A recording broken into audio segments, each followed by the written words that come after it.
Hello everyone and welcome back to my channel. This is my weekly wrap up.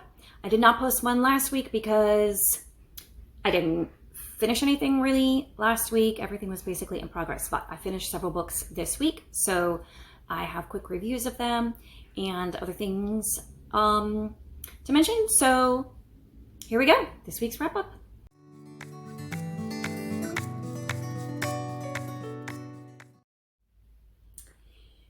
So, can I just tell you that it's like September 23rd was the first day of fall and boom, like a switch was flipped and suddenly it was fall.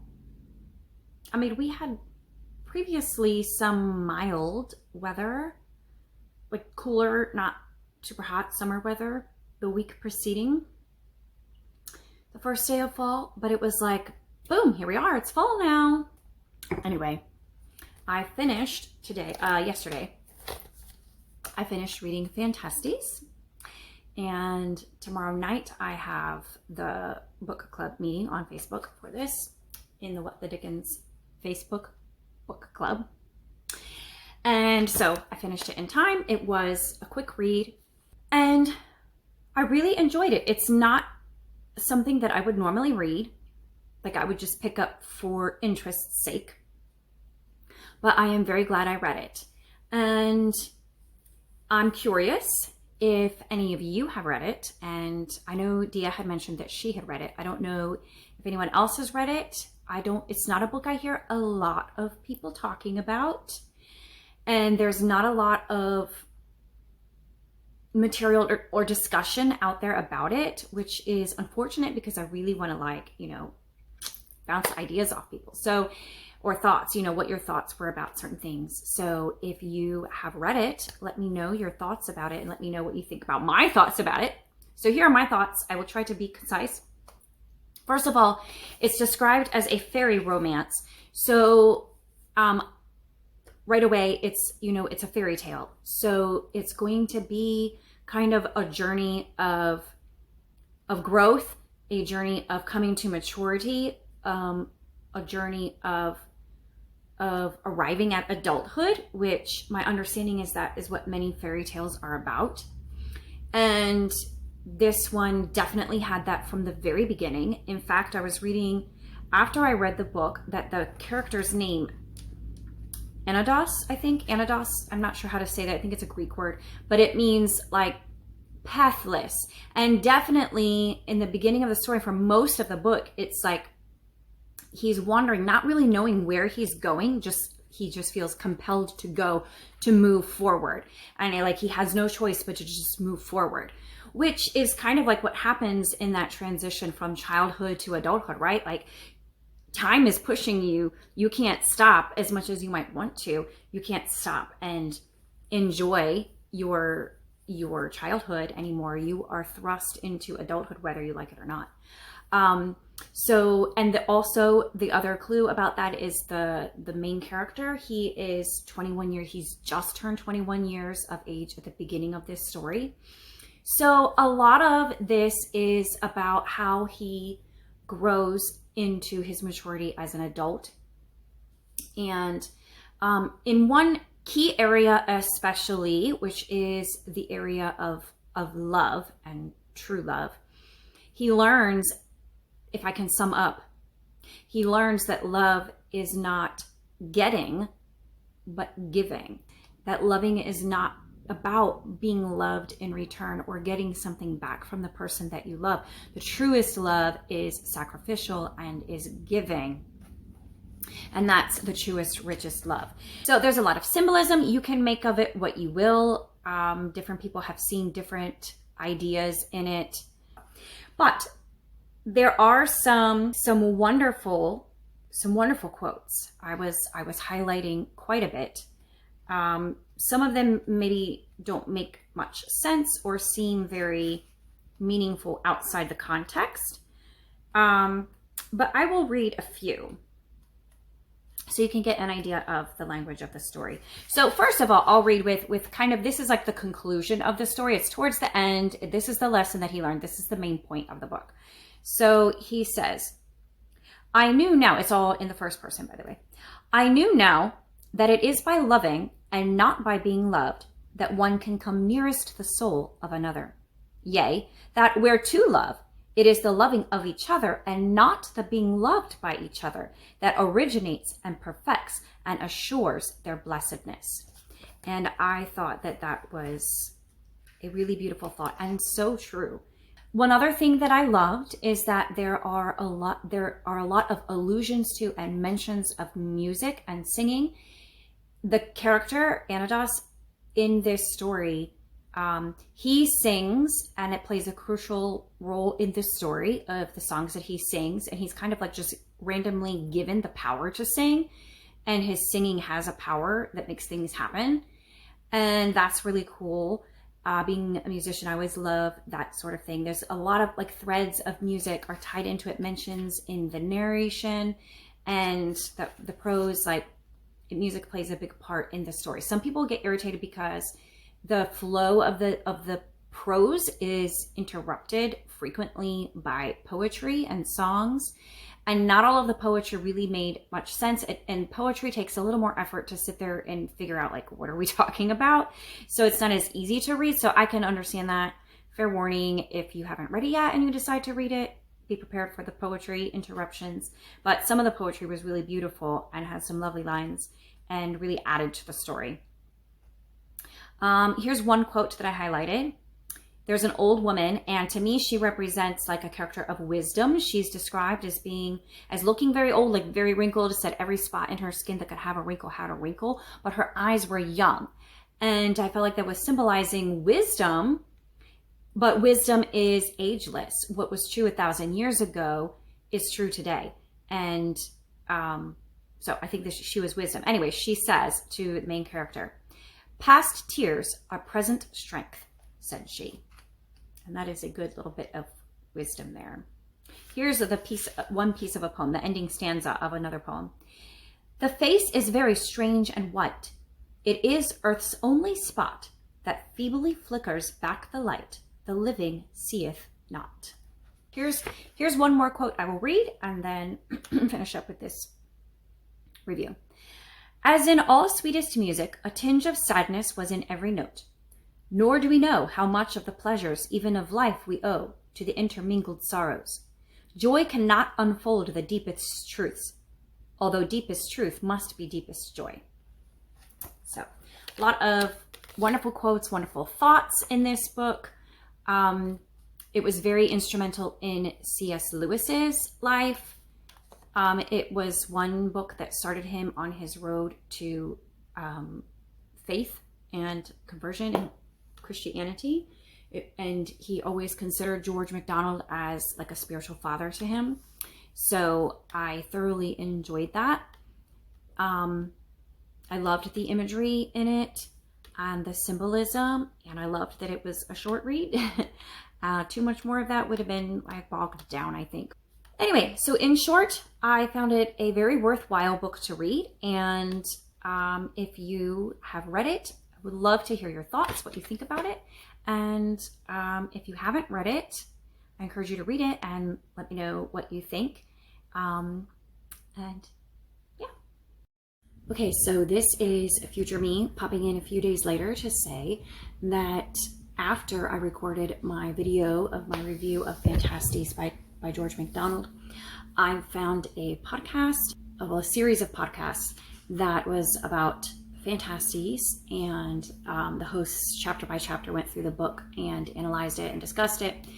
And I just gained a much deeper appreciation for the book and what it was portraying, the meaning and everything. And also I gained an understanding about some of the symbolism and metaphors that either confused me or I had missed altogether. And also shed some light on some of the literary references that were made in the book to previous works of literature, like Fairy Queen by Edmund Spenser, for example, and some others.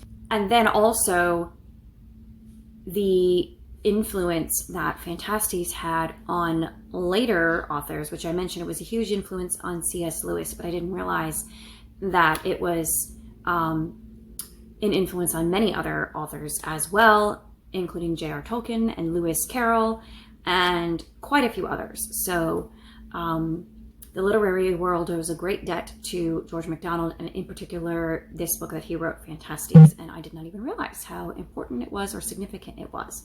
The same podcast, they discuss all kinds of literature and mostly classics, and I really enjoy listening to it, particularly if it's a book that I've read before. Anyway, so I will post the link in the description box so you can find it and give it a listen if you want. So I finally have an evening at home, and it is a wonderful feeling. I had time to make a real dinner. I made shepherd's pie because I love shepherd's pie in the autumn. It just feels like the quintessential autumn meal. What is going on with the frizz here? Okay. Anyways, wow. Okay. All right. And yes, shepherd's pie and cookies. Made some cookies and they're in the oven right now. So I had time to make a quick video. Also, I finally had time to finish a book. So hence the video. So I finished reading Authentically, Izzy by Basham. I love Basham's books, and this one was a very good one. It was set in North Carolina, but also in a fictional European country with kind of English, Scandinavian-ish island vibes. Very cool. It was a very, very cool world that she created. If I am not mistaken, based on clues in the books, in the book, that she was going for like a Guernsey Island kind of idea, but with a fictional location. So very cool setting in that aspect. And it was mostly epistolary, so it was emails and some texts between all of the characters, which was really great. And she did a really good job of giving each character their own voice in their emails and texts. Like, you really felt like you got to know their personalities, even though it was just emails and texts and she wasn't, writing any kind of narrative to describe them and who they were. It was just all coming through in the way they communicated with each other. I thought she did a pretty good job with the cousin who plays kind of like a brother role in the male cousin who plays kind of like a brother role. He was very, like, his texts and his emails were brief and succinct and to the point, with a little bit of sarcastic humor in there, where all of the girls in the story were like writing these really long emails with all of their feelings and gushing, and he's just like one-liner replies. Perfect. Very true to form with every single guy that I know. So interesting, because my husband and we did not meet online. We met in person through my husband's cousin, actually. But he went away to school like the week after we met. So he was getting a second degree, actually. So we communicated via email for the first almost full year of our relationship, because then he did an internship in the next summer. So he was gone like the whole school year and then the following summer. So for the whole first year, it was emails and phone calls.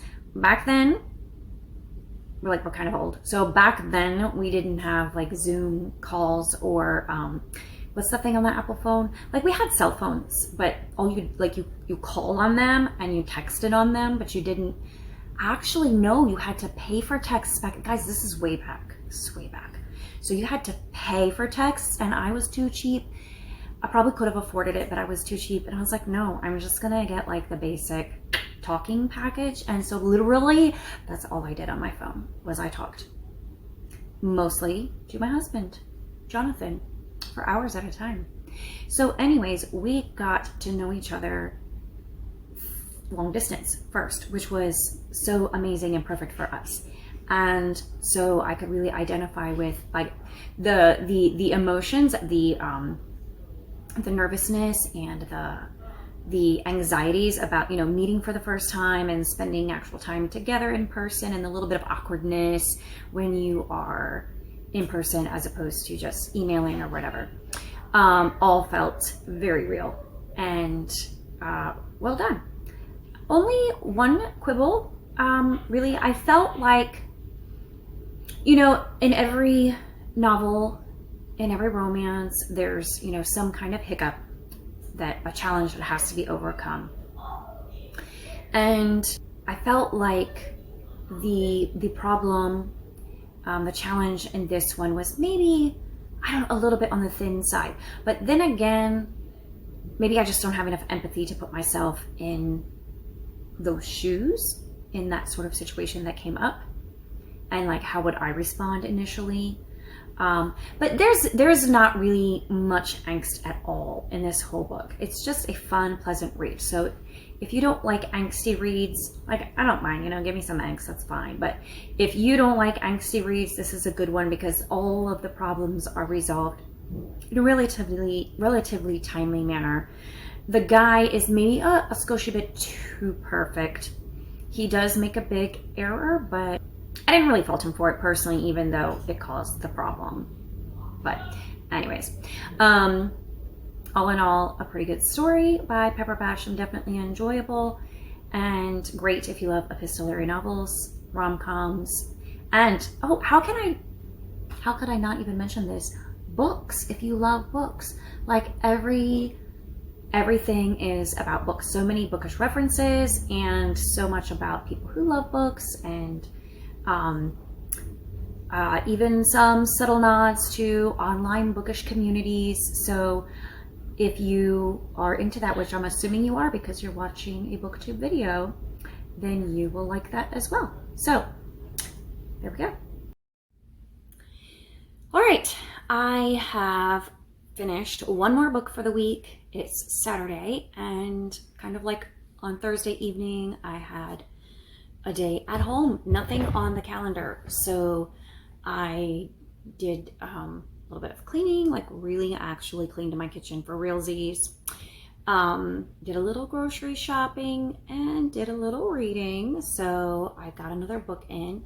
I read Autumn by the Sea by Melissa Tagg because I wanted to get that in before Victober officially started. So I read that and I really enjoyed it. That was my one kind of like fall vibe book that I put on my TBR for September. And it was set in a little village off the coast of Maine, I believe, on a blueberry farm. And the main character was, well, really there was a whole kind of family, but everyone in the family was adopted. Like, there was a brother and two sisters who were related by blood, but everybody else was like related by adoption or, you know, by someone taking them in.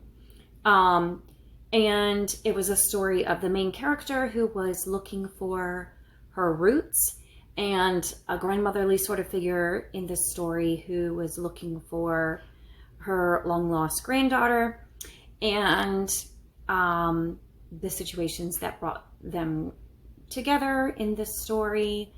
And there was a romance as part of it, but there's a lot going on in the storyline, and there was a lot about family and belonging and how families take care of each other, but also the secrets that they hide from each other. And I don't know, there was a lot of different aspects of family and helping each other out, but it wasn't just blood family. It was like kind of like choosing your family by loving people and investing in their lives and in the right way, because there was kind of an example drawn of loving someone and investing in their life in a way that was more enabling of destructive behavior. But then also there was an example of someone who was not allowing his family to help him in a way that they really could have. And then there was, you know, everybody kind of learning how best to serve and love each other in the right way, as a family does. So it was a good story. I enjoyed it. It's the first in a series. I know the second one is out, I forget what it's called, and I think there's a third one as well. So I'm kind of curious to read the second one, but it will have to wait because, as you already know, I have a lot going on reading-wise in October, so will not be happening until after that. So that is my reading wrap-up for the week. And since we are now at the end of September, I also just want to do a quick update on my September TBR, which I got close to completing, but not quite. I did not finish Little Dorrit, but I have made significant progress and hope to finish it in the next week. And I did not get to The Great Eight by Scott Hamilton or Godmersham Park by Gail Hornsby. I think everything else, though, I read, and it was a great reading month for me. So I am excited about getting started in October and seeing how much Victorian literature I can read in 1 month, 31 days. We'll see. So have a great week and happy October.